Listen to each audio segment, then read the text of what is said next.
บ่าวเป่าแค้นเล่นแปลผิวแววแผ่วไหวผู้สาวเข็นปลายล้มควงตะเกียงดวงน้อยจับผู้สบตาเกี่ยวจะเป็นพญายอยดาวเคลื่อนเดือนคล้อย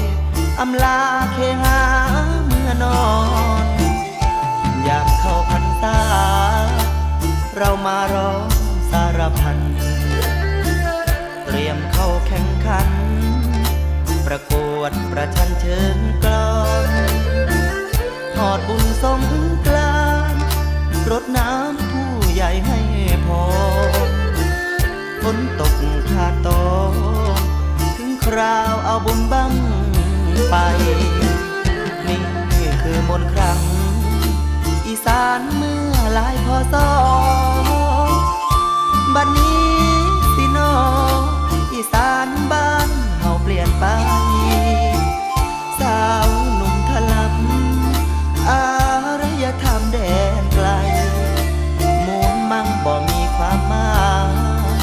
แผ่นดินก็เลยสิ้นมนต์ผู้บ่าวเป่าแค้นบ่เป็นเล่นแต่กีตาร์ผู้สาวนั่งทาหน้าเทคนั่งเต็มถนน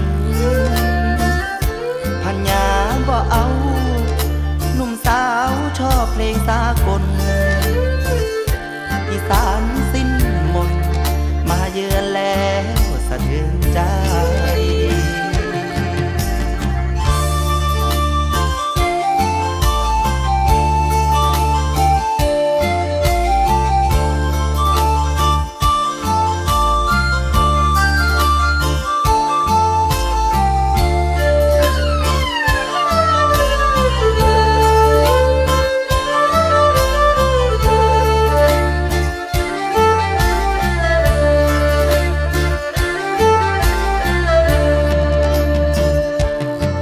เป่าแค้น